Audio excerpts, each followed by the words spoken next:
Hi, thanks for joining us for the Family Plot, Gardening in the Mid-South. I'm Chris Cooper. It will be spring soon, and that means it's time to start planting your cool season vegetables. Also, it's a good time to mulch your trees and shrubs. We'll show you the right way to do it so you don't harm your trees. That's just ahead on the Family Plot, Gardening in the Mid-South. Production funding for the Family Plot, Gardening in the Mid-South is provided by Goodwin's Landscape and Garden Center in Germantown since 1943 and continuing to offer its plants for successful gardening with 7 greenhouses and 3 acres of plants, plus comprehensive landscape services. International Paper Foundation, the WKNO Production Fund, the WKNO Endowment Fund, and by viewers like you. Thank you.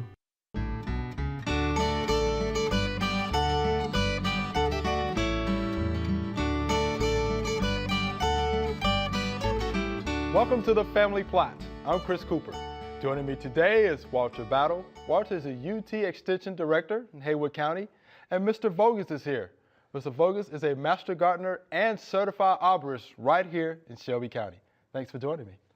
Nice to be here. Yes, happy to be here. All right, Walt. I see we have some cool season vegetables here. So what are some of the cool season vegetables that we can plant right now? Well, pretty much your cold crops, that'll be your cabbage, your broccoli, your collards, lettuce, your green onions, all of those kind of things, spinach, all of that can be planted now. Okay. I mean, I'm just excited. Are you ready to go? I can tell you're ready to go. Yes. All right, now before we get started with this, how do you prepare the soil for your transplants? Well, what I always do, I always till it up, and I always like to form a ridge up in which to plant to provide the drainage.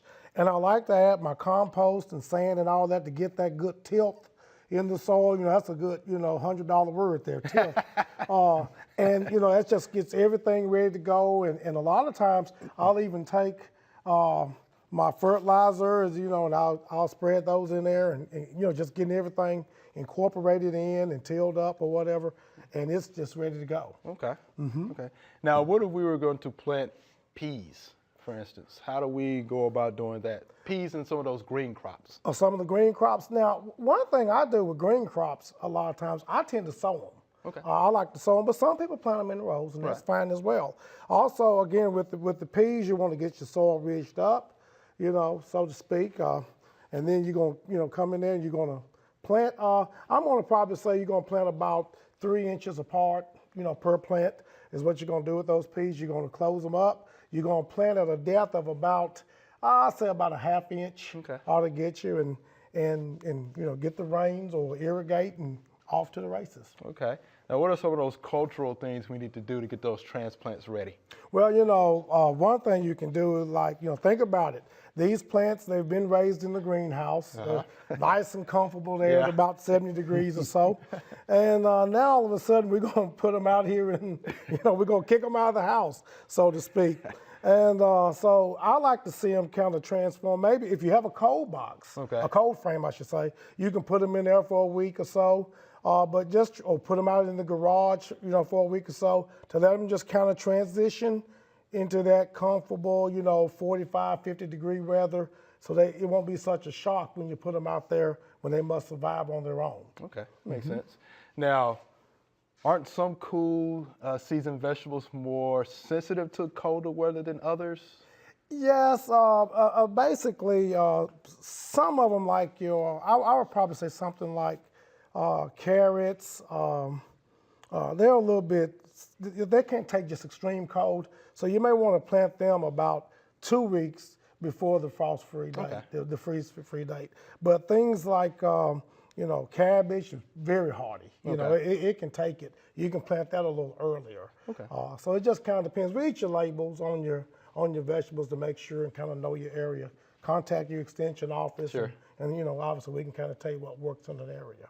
Okay, well, let's get to the demo. Let's show folks how to go about planting some of their cool season vegetables. Okay, well, again, I would like for you to envision this as kind of ridged up, so to speak, and You know, that's how we like to do it.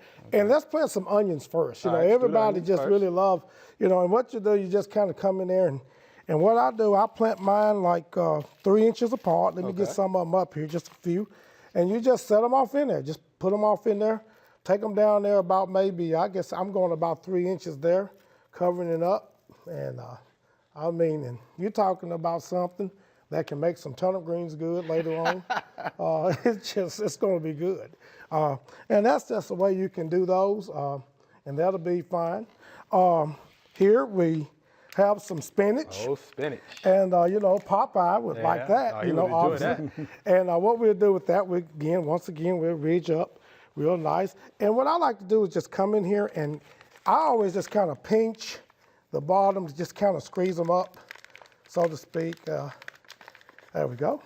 And kind of tear them. I always like to, they say tickle the roots. And you plant these about 6 inches apart. Here's another one. Now, do you ever put the labels? Yes, yes. Kind of next to the row where you're going to be planting that particular? Oh, yes, definitely. Let me go about 6 inches there. Yeah, I always tend to put my labels here because okay. I can't remember anything anymore. Let me plant one more of those. You know, and again. That looks good. Wow. Oh, man. Like you've done this a time or two. Oh, I've done this quite a bit. Now, Mr. Voges, do you plant vegetables? No, I don't. I haven't planted vegetables in several years. Okay. I used to do some vegetable gardening, but I plant trees now. Okay, oh, you're a tree guy. Yeah, he's bigger game. Walter, I have a question. Yes, sir. I noticed that the onions, most of them had the growth already coming out on them. What if I had an onion that, say, I really couldn't tell which end is up? How do I tell which end is up? Well, really, the best way that you can do that is if you look for the little root end, so to speak, somewhere it's going to Okay, show that. okay, I see. And then you can, you know, you just plant it based upon that. Okay. Yeah, so that's a great question. Yeah, that's a good question. That's a real good question. Okay. Let's say here's some cabbage. Okay. Yes, just set that aside. And again, the cabbage is a little bit different. We want to go about 18 inches apart. So again, we're going to get in here. We're going to tickle our roots a little bit. Now, some people will sprinkle fertilizer off in there with it, but to give you an idea how far to space these out, I've done it so much I about know. This here will give you, that's about, well, maybe about right in here. I would say it's probably a good 18 inches there. Let's see, while we're at it, cauliflower. Cauliflower. How about Yes. Again, I'll offset this a little bit and ridge it up. Don't forget, tickle your roots. that? All right. And put that one right in there. Now, do you plant some of these particular plants in your own garden at home? Oh, yes. Okay. Uh-huh. So Yes, the lettuce, okay. Yes. Cabbage. I'm a big cabbage eater. You know, I just love cabbage. Again, put that in there.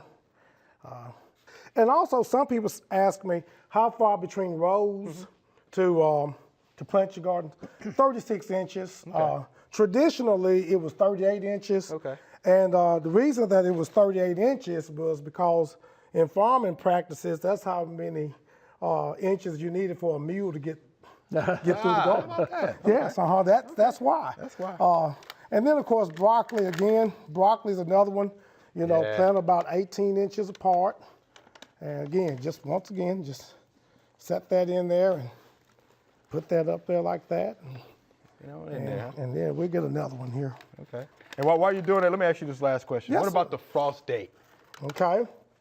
Well, I'll be honest with you. Here in this area in the Mid-South, what I did, I kind of looked at and kind of averaged out. Okay. March 28th is a very, very important date because in the Mid-South area, you have a 50% chance of a freeze, according to weather statistics that's been kept over the last, I think they keep them 7 years or something along that line. So at that date, you have a 50% chance for a freeze. Now, obviously, you know, it goes down after that date, but it stays up before that date. Okay. So just kind of keep that in mind and do a little math and know when to plant. And once again, make sure when you plant, stick these at the end so that you'll know what you planted. Walter, we appreciate that demo. Oh, well, thank you. Yeah, no problem. There are a number of gardening events going on in the next couple of weeks. Here are just a few that might interest you.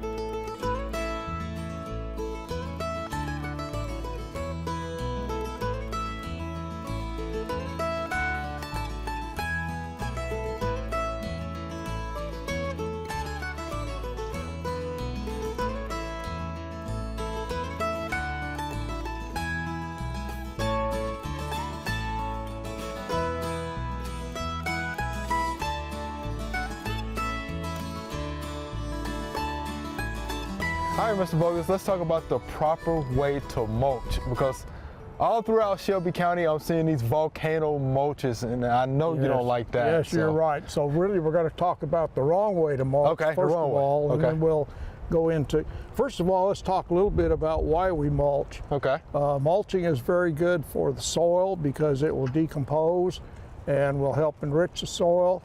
It helps hold, this time of year, it helps hold heat in the soil. It holds moisture in the soil. It keeps lawnmowers and weed whackers away from the tree. So there's a lot of good reasons to mulch. However, this is a very poor way to mulch. And I'd like to just point out a couple things. You notice the gray right there? The way the mulch was piled up on this tree, that has already started to decompose. Wow. What we've actually done here when we do this volcano mulching is we have built a compost pile around the tree, I guess with the hopes of composting the tree, which is not really the purpose of mulching. So the first thing we want to do here, if you'll hold my Okay, pruners, I can do that. and we may find a need for them a little later. Okay. But I want to pull the mulch away from the tree. I've got a rake, but I'm going to be very careful about not damaging the tree. So I'm going to start pulling it away. That's a lot of mulch around that tree, Yes, Mr. it Bogus. is. And what I'm wanting to do is to get down, I need to get down to, see, I got roots coming up in there right now, and they're probably going to stay, but I may have to trim some of them out. You notice how the roots are growing up into the mulch. Yes, they are. And once this tree gets bigger and the roots try to go out, where are they going to go? You know, it's just not a good situation for the roots. They're already growing in the wrong place. You want them down in the ground.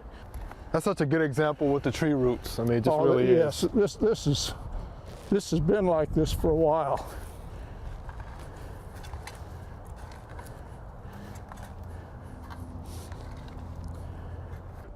I'm trying to get us down to the flare of the tree, which should be exposed. Okay. Let's see if I can do any of that by hand.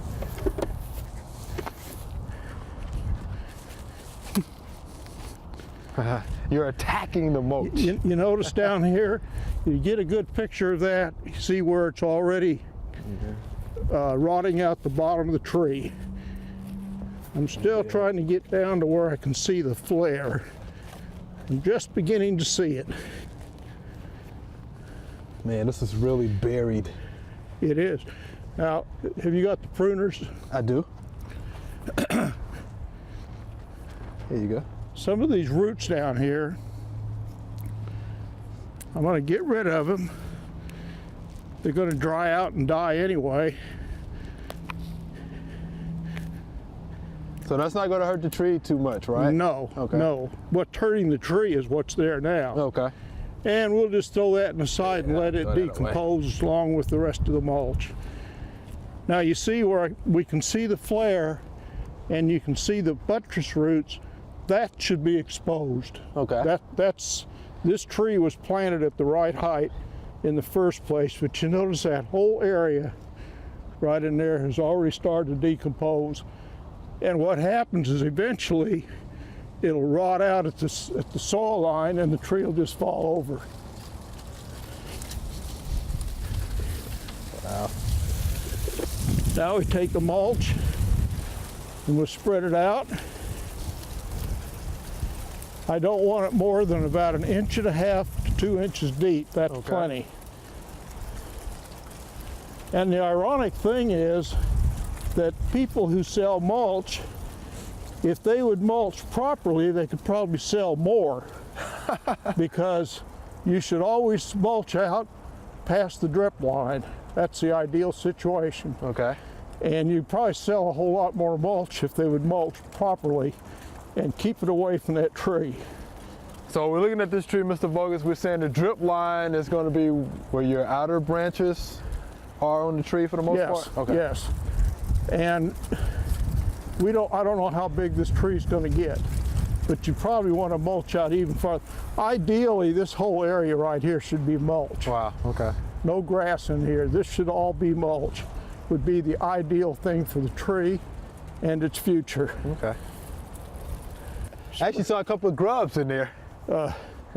I have actually seen salamanders at one of the public gardens here in Memphis. I won't say where, but we actually found salamanders that were in the leaf litter. It's not because they were mulching wrong, although it could happen there too, but it was in the leaf litter around the tree.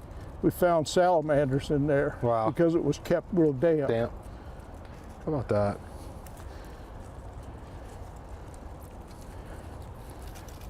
No, that's looking a whole lot better. I think that'll work. Think that'll work? Yes. All right.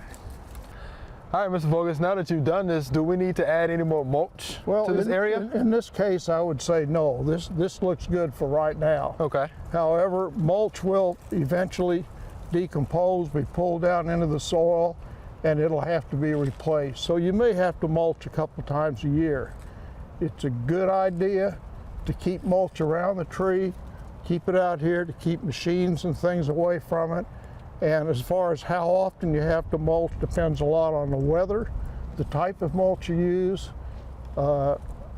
things like that. So you just have to kind of go by eye. But do not make it more than about 1.5 inches deep. And the reason for that is you need a gas exchange. Trees, when they grow, they put out carbon dioxide into the soil, and that carbon dioxide has to be able to get back out. Likewise, you want oxygen from the atmosphere to get into the soil. And if you have mulch too thick and it packs down, it just won't happen. Right. And it's not good for the tree. Okay. But we want it to be good for the tree. Yes, we do. All right. Thank you, Mr. Voges. We appreciate that. Remember, we love to hear from you. Send us a letter or an email with your gardening questions. Send your email to familyplot@wkno.org. The mailing address is Family Plot, 7151 Cherry Farms Road, Cordova, Tennessee, 38016. Thank you for that mulch demonstration, Mr. Voges. All right, here's our Q&A session. Here's the first question. Is it necessary to water your trees in the winter? And we're going to start with our certified arborist. Well, Here we go, Walt. Here we go. Dr. Chris, we are already 3 inches below normal on rainfall. Wow. Last year at this time, we were 2 inches above rainfall, so which means we're already 5 inches less water than we had last year at this time. So whereas last year we didn't have to do much watering, this year, let me just put it this way, you do not want the roots of your plants, trees, or anything to go dry. If they do, they're dead. So yes, you're going to have to water some. Wow, we had to get out there, hose, soaker hose. Soaker hose or a probe. I happen to use a feeder probe, and I just pump water into the soil. If you have good porous soil, that's a great way to water. Okay. Soaker hose is good. I don't think I'd do too much sprinkling this time of year. Nah. You're liable to have a freeze during the night. I'm sorry. Right. I agree with that. So yes, to answer your question, it is necessary. All right, here's our second question. Is it time to prune fruit trees yet, Walter? Oh, yes, definitely. Okay.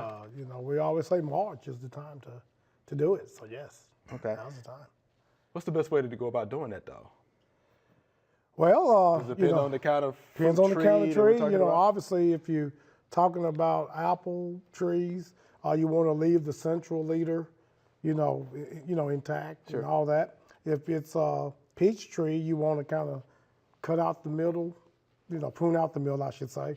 and leave what we call the cup shape in there so that the sun can get in and dry it out, and then obviously remove all kind of suckers and things like that. I know the extension offices, we have some excellent publications on it, and it's just pretty self-explanatory. Okay. Yeah, want to get the sun in and want to get good air circulation, right? To get those leaves dried off. Mr. Voges, Yes, anything you want to add I to would that? advocate that on any trees, Yeah. particularly fruit trees, but any trees. Kind of keep it opened up to where air and sunlight can get into the tree. Okay. And this right now is a good time to do your pruning. Okay. Ideal time is just before the buds start to swell. Okay. That's theoretically the absolute best time. Okay. And I guess that would be, the same for ornamental trees and fruit trees for the most part. Yes. Okay. And I will just throw this in. I use the wood to barbecue with on the fruit trees. I do. Wow. And it works pretty good. It works pretty good. I've heard of applewood, so I guess there's something to that. I guess it does work. Huh? All right, here's our next question. Could you explain a little about doing a soil test? And we have two of our experts here on soil testing. So I will start with you first, Walt. Well, if you're looking at a garden spot or whatever, or even a flower bed or something like that, you would want to go at random, I guess about 7 or 8 spots, maybe 10 at random throughout that garden area.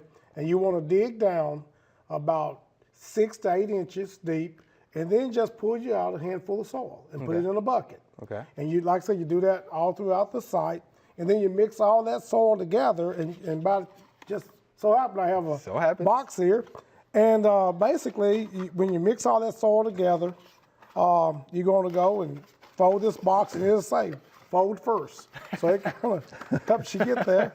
And wait just a second here, and then you take your sample and load it up in there. And then, of course, close it down. And then there's some paperwork that goes with it in a box container. And you send it to the soils lab. And in about 10 days or so, they send you your results. Yeah. And you do some coding and stuff. Right. You fill that out. Yeah. Yeah. But yeah, if you hold it up again, just let the folks, see that. We're not talking about a whole lot of soil right there. No. What would you say that's? It looks like about a cup. About a cup? About Yes. a cup of sand, soil. So you can sacrifice a cup of soil out of your garden to get some good results here. So that's really how it's done. Mr. Voges, anything to add to that? No, basically you go to the extension office, you get a soil kit, which consists of this box, plus you'll have a sheet of paper that is actually mailed separate from that normally. And there's some information that you give them. And like Walter says, in 10 to 14 days, you'll have your test back. And you can opt to have it sent back to you by email, for example. You'll get it back even quicker. Yeah. And I like to add, if you don't understand the results of it, call your friendly agent at the extension office, and he will tell you all about it. Yeah, I'll be more than happy to sit down with you and work with you on your soil test analysis. Walt, I'm sure Oh, you sure. will too. We do a lot of them every year. They see hundreds of these all the time. All the time. Best $7 investment of your money. That's right. Yes. Don't guess soil tests. All right, quickly, let's get to this last question. What is the best way to kill privet? Who wants to jump out? Look, Mr. Voges is chomping at the bit. I'll get in that. All right. I've had a lot of experience with privet. Get the roots out or kill them, the roots. And there's 2 ways to do it. If it's small enough to where you can pull it out and pull the whole root, pull it out by the roots, that's the best way to go. But sometimes privet can get so huge that you can't pull it out. So what I recommend in that case, and it seems to work pretty good, is cut it off close to the ground, take a saw and cut it off, and then use like something like Roundup or one of those, what do they call it, a glossified? Glyphosate. Yeah. Okay, put some of that and really soak it into the wood. That will get into the root and will kill it. And that's about all you can do. I mean, if you spray the foliage, you're going to have to do it 10 times, and even then you might not get rid of it. Exactly right. Walt, anything to add to that? No, that's about it. I mean, he nailed it. Yeah. I mean, I've had a little success, around the house getting rid of it, and I did it just like he said. I did too. Yeah, nice little basil cut. Yeah, wound that cut a little bit. Pour that glyphosate. Let it do its magic. That's right.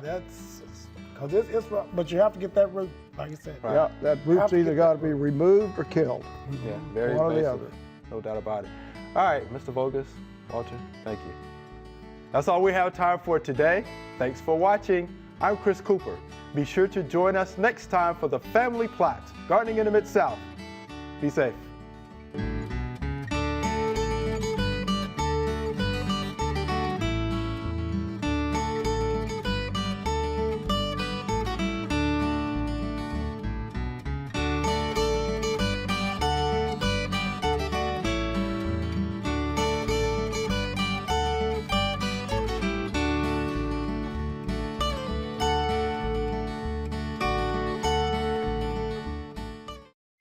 Production funding for the Family Plot, Gardening in the Mid-South is provided by Good Winds Landscape and Garden Center in Germantown since 1943 and continuing to offer its plants for successful gardening with 7 greenhouses and 3 acres of plants, plus comprehensive landscape services.